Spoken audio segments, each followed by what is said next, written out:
mais um Aprendendo com Questões aqui do Eu Médico Residente. Hoje, no módulo de cirurgia, a gente vai conversar com você que vai fazer prova do ENARE sobre a doença inflamatória intestinal. O que é que mais cai na prova do ENARE sobre doença inflamatória intestinal? Essa questão aqui, no acesso direto, ela te pergunta qual é a alternativa correta em relação às características da doença de Crohn e da retocolite ulcerativa. Na verdade, os protótipos da doença inflamatória intestinal são dois tipos de doença, a retocolite ulcerativa e a doença de Crohn. Geralmente, para diferenciar entre essas duas doenças, a gente utiliza critérios clínicos e critérios histopatológicos através de biópsias. Mas, mesmo assim, cerca de 10 a 20% dos pacientes vão ser diagnosticados apenas com uma colite indeterminada. E a gente não vai conseguir diferenciar se é uma retocolite ou se é uma doença de Crohn. A doença inflamatória intestinal é uma doença de pacientes com raça branca e geralmente tem um pico de incidência duplo. Tem um pico de incidência em pacientes mais jovens, cerca de 15 a 30 anos, e um pico de incidência em pacientes mais idosos, lá para os 50, 60 anos até os 80 anos de idade. E na maioria das questões de prova de residência médica, e não é diferente no ENARE, o que ele vai querer que você saiba é diferenciar entre retocolite ulcerativa e doença de Crohn. Então, ele vai trazer ali palavrinhas-chave de alterações macroscópicas e alterações microscópicas que você tem que ler na hora e saber diferenciar se é doença de Crohn ou se é retocolite ulcerativa. Os principais fatores de risco das doenças inflamatórias intestinais são fatores dietéticos, então aquela dieta muito rica em gordura, muito rica em alimentos inflamatórios, pobre em fibras, pobres em vegetais, já é associada com o aparecimento da doença inflamatória intestinal. Outra coisa também são agentes infecciosos, e aqui eu deixo o Clostridium difficile para você não esquecer que ele também tem associação com doença inflamatória intestinal. As fatores imunológicos, fatores genéticos e o uso de algumas drogas, como aspirina e os anti-inflamatórios não esteroidais. E uma coisa que cai em prova também é em relação aos contraceptivos. A doença inflamatória intestinal ela é uma doença que basicamente ela acomete com igualdade ambos os sexos, homens e mulheres. Mas nas mulheres, aquelas que fazem uso de contraceptivo oral, elas parecem ser mais acometidas. E outra coisa que está caindo muito em prova, e é uma pegadinha porque é quase controverso, e aí as bancas adoram, é sobre o tabagismo. O tabagismo ele é fator de risco para a doença de Crohn, que tem a ver com carga tabágica, com atividade de doença. Cerca de 2 vezes mais incidência em tabagistas do que em não tabagistas. Agora, na doença de Crohn, o tabagismo ele é fator protetor. E as características clínicas, olha, isso aqui é o que a banca foca. É você ver uma característica e saber diferenciar. Isso aqui é de doença de Crohn, isso aqui é de retocolite. Isso é o que a banca cobra.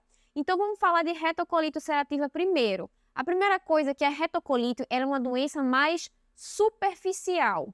Ela pega mucosa, ela pega submucosa e apenas isso. Ela não ultrapassa, ela não chega na camada muscular, ela não chega na serosa. Ela é uma doença de mucosa e submucosa. Como ela é uma doença de mucosa e submucosa, todas as características são basicamente focadas na mucosa. Então, está fazendo prova ali, está descrevendo uma mucosa hiperemiada, uma mucosa granulada, uma mucosa friável, que está descrito lá que o endoscopista, quando vai fazer biópsia, está sangrando, que está muito friável. Você tem que lembrar de retocolite, porque a maioria das características são na mucosa. Por exemplo, aqui as erosões e as úlceras também são presentes na mucosa do intestino em paciente que tem retocolite. Uma característica importante também é que na retocolite a gente tem uma inflamação contínua. A gente não tem uma areazinha ali de inflamação, aí tem uma área sã e depois tem outra área de inflamação, não. Geralmente é uma inflamação que ela é continuada, é uma inflamação ascendente, característica da retocolite. Outra coisa também é que a retocolite, olha o nome, retocolite, ela não poupou reto. cerca da maioria dos pacientes com retocolite tem acometimento retal, e essa é uma característica da retocolite. E outra coisa que a gente encontra também são os chamados pseudopólipos, que são os pseudopólipos inflamatórios, característica da doença da retocolite, na verdade, que cai na tua prova de residência. Então, agora que a gente já fechou aí as características macroscópicas da retocolite, inclusive aqui nessa figura você vê essa mucosa mais friável, essa mucosa aqui permeada, você vê essas areazinhas aqui de fibrina, porque já foi uma área erodida, então ali já tem um processo inflamatório em atividade. Essa é a característica da retocolite. Já a doença de Crohn, a principal diferença da doença de Crohn para a retocolite é que a doença de Crohn, ela acomete todas as camadas da parede do intestino. A gente diz que é um acometimento transmural. Então, ela pega ali mucosa, ela pega submucosa, pega muscular e pega serosa. Por isso que a gente vê espessamento quando a gente faz uma tomografia, espessamento de colo. Por isso que tem aderência, por isso que tem brida, por isso que tem fístula. Porque a inflamação, ela ultrapassa todas as camadas. Ela chega lá na serosa, a gente tem lesão por continuidade. E, focando, saiba que apesar dela acometer todas as camadas da parede, a camada submucosa ela é a mais acometida. Outra coisa também, as úlceras afitosas. Isso é cara de doença de Crohn. Quando você lê na prova, úlceras afitosas vai estar lá escrito e você vai lembrar na hora de doença de Crohn. Espessamento de parede colônica, já falei para você, e é um padrão descontínuo. Ora, eu te falei que na retocolite a gente tem uma inflamação contínua. A gente tem uma inflamação ascendente. A gente não tem intercalado áreas de inflamação e áreas de parede boa. Aqui na doença de Crohn, não. Aqui na doença de Crohn, a gente tem áreas sãs intermeadas ali com áreas inflamatórias. Então, a gente diz que é um padrão descontínuo, a gente diz que é um padrão saltatório, não é contínuo. Uma coisa também que cai na prova, patognomônico de prova, quando quer te falar de doença de Crohn, é esse colesterol aqui, que é como se fosse um aspecto de paralelepípedo, que a gente consegue ver aqui nessa outra imagem, esses aspectos aqui, que são chamados de pedra de calçamento, a cara da doença de Crohn. E outra coisa também, eu te falei que na retocolite, a gente tem esse nomezinho aí, retocolite, que pega o reto e pega o colo.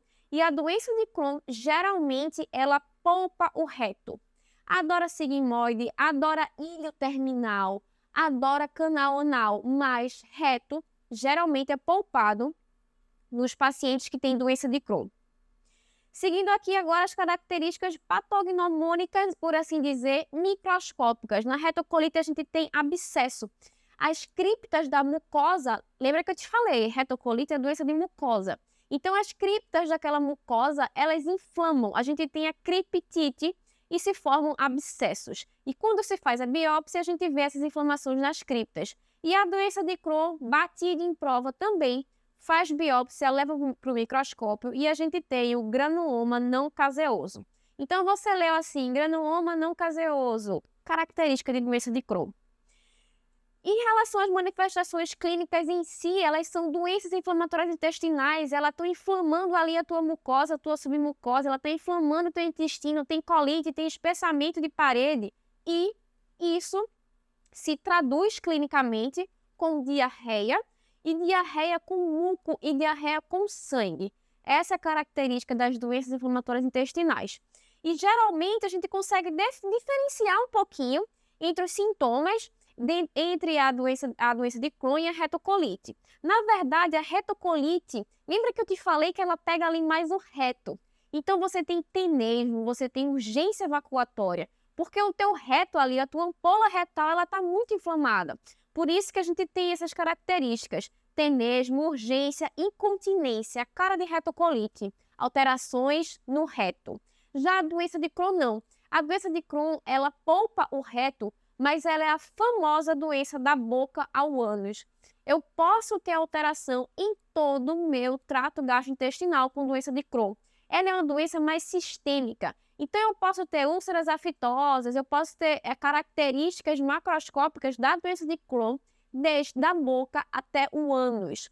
Ah, mas você disse que poupa o reto. Poupa o reto, mas também não é uma coisa assim exclusiva. 100% dos pacientes nunca pega o reto, não. Geralmente poupa o reto. Então, vai da boca ao ânus. Outra característica da doença de Crohn também é que tem uma severidade variada. Pode ter quadros oligossintomáticos, em que o paciente, vez perdida, a cada 5 meses, tem uma diarreia, tem uma dor abdominal, até quadros severos, quadros de inflamação transmural grave, com estenose, com fístula, com dor abdominal, com muita diarreia, com sangramento. E, na verdade, voltando, o sangramento também é característica maior, na verdade, é uma maior característica da retocolite, porque aquela mucosa está realmente muito friável. E como eu te falei, né, fístulas e estenoses, porque a gente tem um acometimento transmural. E lembra, as duas são fatores de risco para câncer coloretal.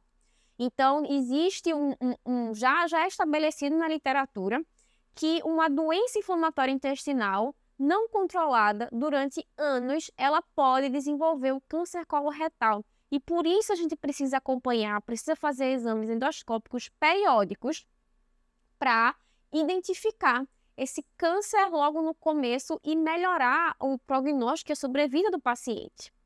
Então, voltando aqui à questão que caiu em 2023 no acesso direto do ENARE, perguntava para você as características. Te falei, a maioria das questões de doença inflamatória intestinal, a gente vai ter que tentar diferenciar entre doença de Crohn e retocolite ulcerativa. A letra A fala que a retocolite ulcerativa tem sua maior incidência em pacientes de 50 anos.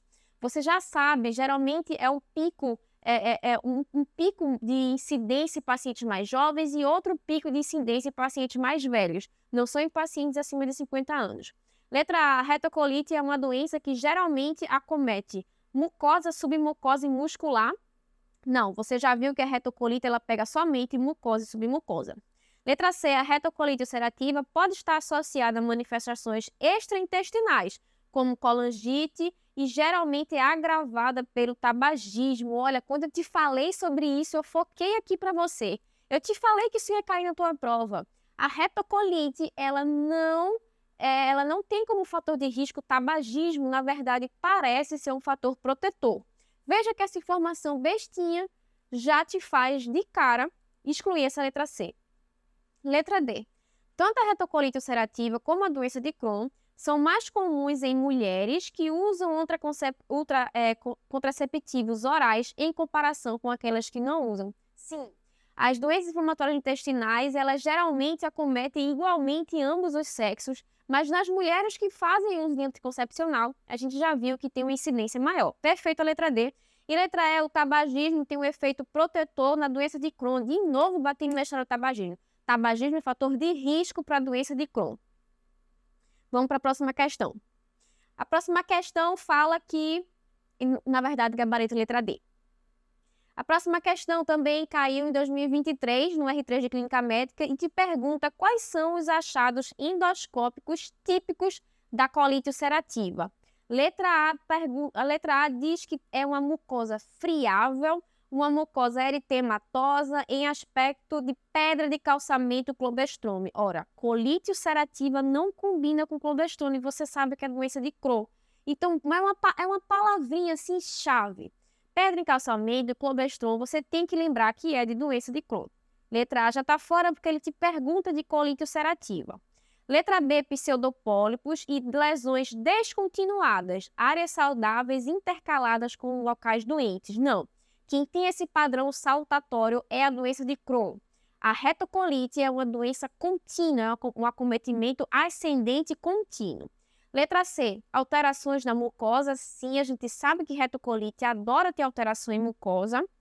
Tem elevação, tem depressão, tem úlceras, tem erosões, levando ao aspecto de lixa molhada, aquela parede friável. Quando você olha, você vê aquelas fibrinas, você vê inflamação, você vê hiperemia. Perfeito. Letra D, mucosa com pseudopólipos e pedra de calçamento e clobestrome. De novo, isso aqui é doença de Crohn. E letra E fala de pseudopólipos e úlceras de aspecto aftoso. Úlcera aftosa é a cara de doença de Crohn. Então, para a gente, achado típico de colite ulcerativa está aqui na letra C. Vamos continuar. Outra questão aqui recente também, que caiu em 2023 no acesso direto, também referente às doenças inflamatórias intestinais e está te perguntando qual a alternativa correta. Mas antes da gente resolver essa questão, deixa eu te relembrar das manifestações extraintestinais. Ora, a retocolite e a doença de Crohn, elas são doenças que acometem localmente ali reto, cólon, canal anal, perianal, mas também existem lesões extraintestinais. São doenças inflamatórias sistêmicas. Então, a gente também tem acometimento em outras regiões, não somente no intestino. Por exemplo, a retocolite ulcerativa, ela já é associada, inclusive, com a atividade da doença que causa artrite, principalmente artrite de grandes articulações, como, por exemplo, o joelho. Outra coisa também é espondilite anquilosante, eritema nodoso, eritema gangrenoso. Todas essas 4 características que eu te falei, geralmente são mais cobradas quando se fala em retocolite ulcerativa. Mas como é uma doença intestinal inflamatória igual à doença de Crohn, essas características também podem estar presentes na doença de Crohn, mas geralmente na tua prova ela está mais associada à retocolite ulcerativa. Não é que doença de Crohn não tenha eritema nodoso, não é que doença de Crohn não tenha arterite, mas geralmente quando é cobrado em relação à retocolite ulcerativa. Outra coisa também é colangite esclerosante primária, e isso adora cair na prova de residência médica. A colangite esclerosante primária, aquela doença da via biliar, é manifestação intestinal da retocolite ulcerativa. A doença de Crohn também tem acometimento hepatobiliar, mas a colangite esclerosante primária está mais associada com a retocolite ulcerativa, inclusive como fator de risco para carcinoma de via biliar, para o colangiocarcinoma. Então, aqui para você ver alterações de pele, como está aqui nessa figura, que a gente tem característica da retocolite ulcerativa. Já a doença de Crohn ela é um acometimento mais sistêmico, como eu te falei. Ela leva alterações oculares, tem uveíte, vai lá no pâncreas, vai lá no fígado. Então, parece que todos os sistemas parecem que podem ser acometidos pela inflamação da doença de Crohn. Queria só deixar aqui claro que realmente é uma característica maior da doença de Crohn, que a gente não vê sendo muito cobrado na retocolite, é esse acometimento ocular. Inclusive aqui na figura eu trouxe para vocês, para você olhar e não esquecer. Uveíte, episclerite. Outra coisa que parece estar mais associada à doença de Crohn são cálculos renais, alterações pulmonares, alterações hepatobiliares, cálculo de colédoco, cálculo de colédoco, cálculo de vesícula biliar também, e também pancreatite. Então, além do acometimento hepatobiliar, a gente também tem um acometimento pancreático com a doença de Crohn. Outra coisa também é a artropatia, e o que gosta de cair em prova é a sacroileite e a espondilite.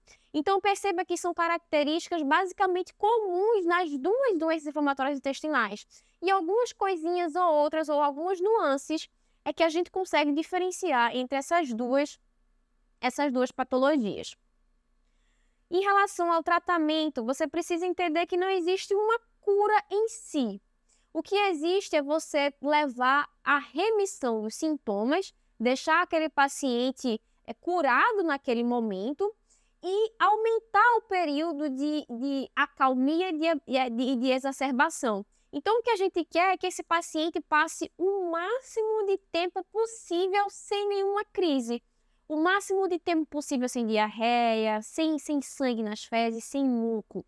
Então, para isso, o pilar do tratamento da doença inflamatória intestinal é basicamente 4 classes de medicamentos. A primeira é os aminosalicilatos. E aí já é uma coisa que você provavelmente já ouviu falar, que é a boa e velha mesalazina e sulfasalazina.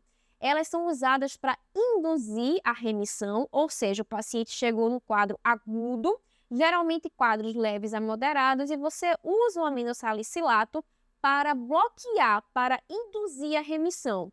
Eu vou parar agora esses sintomas, esse é o meu primeiro medicamento. E depois que o paciente já saiu daquela fase aguda, eu vou manter essa remissão. Esse paciente vai para casa tomando a mesalazina dele para aumentar esse período de acalmia, para evitar uma nova exacerbação. Outra coisa também utilizada são os corticosteroides, a prednisona, metilprednisona, a hidrocortisona. Não são muito boas em induzir a remissão. Na verdade, não são muito boas em manter a remissão. Elas são utilizadas naquele paciente que chega com fase aguda, justamente para induzir remissão. E geralmente é utilizado aí nos graus mais leves, moderados, fazendo medicamento oral. E nos casos graves, a gente utiliza corticoides venosos para induzir essa remissão. E no caso do corticoide, depois que o paciente sai dessa fase aguda, depois que você consegue induzir essa remissão, você suspende o corticoide. Ele não é medicamento de manutenção, ele é um medicamento de indução de remissão. E o que cai muito em prova são medicamentos relativamente novos, utilizados no tratamento da doença inflamatória intestinal, com excelente eficácia, são os imunomoduladores, geralmente a azatriopina, o metrotexato. Eles mantêm essa remissão, principalmente em pacientes mais graves, que chegam com a doença moderada, chegam com a doença mais severa.